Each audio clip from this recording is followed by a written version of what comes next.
खुलुमबाय BTR news चेनेलाव गासैखौबो बरायबाय। आंनि चेनेलखौ साबस्क्राइब खालायाखैबा साबस्क्राइब खालायदो आरो बै खाथिनि बेल आइकन बेलखौ थुनानै होदो, जाहाथे आं गोदान भिडिअ होबानो थाबैनो नटिफिकेसन सौहैनाय बायदियै, जाहाथे आंनि भिडिअखौ सिगांग्रो मोनग्रोनाय बायदि। बिस्वजित दैमारिया खौरांगिरिनि मेलआव बुङो दि दासिम बिपिएफ राजखान्थि हान्जायाव रोखा मोनसेबो सिट देरहानो हागोनखौ नुहुराखै होननानै बुङो।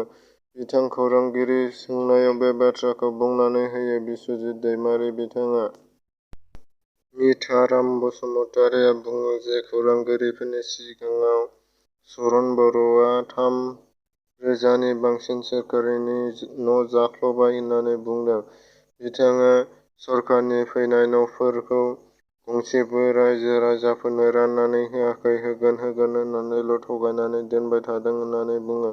खौरांगिरिफोरनि सोंनायाव बे बाथ्राखौ बुंनानै होयो। अल आसाम ट्राइबेल स्टुडेन्ट इउनियननि गाहाय नेहाथारि दिबु कुमार फेंगुजों फैबाय थानाय बिसायख'थिखौ लानानै खौरांगिरिनि मारथिन बसुमतारीजों दान्दिसे मोगा-मोगि लायो।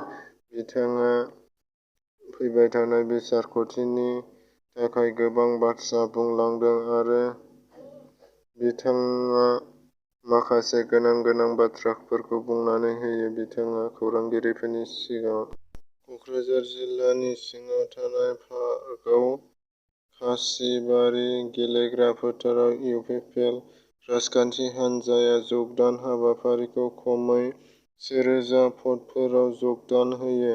बे हाबाफारियाव बिटिसिनि गाहाय मावफुंगिरि प्रमद बर' बिथाङा बाहागो लायो। बाहागो लानाय रायजो-राजाफोरनि सिगाङाव फोरमायो दि फैबाय थानाय समाव सानजा क'क्राझार इउपिपिएलनि बिजाथि नरेश इस्लारिनो भट होनो थाखाय खावलायो। बे हाबाफारियाव बिजाथि नरेश इस्लारिया खौरांगिरिफोरनि सिगाङाव फोरमायो दि बिथाङा माखासे बर' हारिनि बिटिआरनि माखासे दफानि सायाव खौरांगिरिफोरजों सावरायो आरो माखासे गोनां बाथ्राफोरखौ सावरायो। बिथाङा तामुलपुर जिल्ला लाइमोन इउपिपिएलनि गं बिजेपि लाइमोन मण्डल, जिएसपि ब्लक लाइमोन आरो एजिपि ब्लक लाइमोन बानजायनायाव इउपिपिएलनि बिजाथि लेंहराम बर'नि जानानै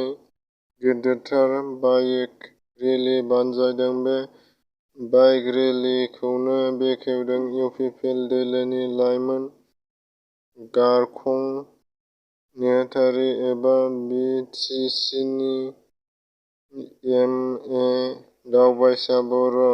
बिथाङा आरो रेलिनि फ्लेग अफ खालामनो आंग्रिजुली बियाबनिफ्राय देरहासार जानो हानाय धर्म नारायण दास बिथाङा बेवहाय बाहागो लायो आरो बाहागो लानानै मैखोमै इउपिपिएल राजखान्थि हान्जाया मैया आसाम बिधान सभा बिसायख'थिनि थाखाय राजखान्थि हान्जानि फोसाव बिलाइ फोसावबाय।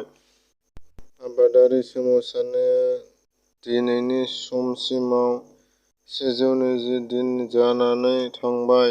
अब्लाबो आबादारिफोरा सोमावसारनाया जोबाखै आरो बिथांमोननि दाबिआ जाफुंसाराखै। बेनिखायनो बिथांमोना 26 मार्च 2021 एबा दिनैनि दिनाव भारत बन्द होननानै फोसावदों। बिथांमोना दिनैनि दिनाव सानसेनि थाखाय भारत बन्द फोसावदों। बिथांमोना मोनथाम दाबिनि सायाव बिग्रायदोंमोन एबा आन्दोलन खालामदोंमोन। मोनथाम दाबिखौ सरकारा गनायनानै लायाखै। बेनिखायनो दिनैनि दिनाव भारत बन्द फोसावदों।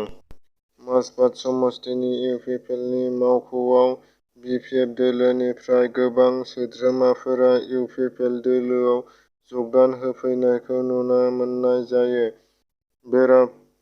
बेराफारसेयाव इएम डक्टर निलुत स्वर्गियारी बिथाङा फोरमायो दि बिपिएफनि एमएलए प्रेस मुसाहारि आरो शरण बर' देरहालांब्लाबो जेबो खामानि मावनो एबा होनो हानाय नङा होननानै रोखा फोरमायनानै होयो।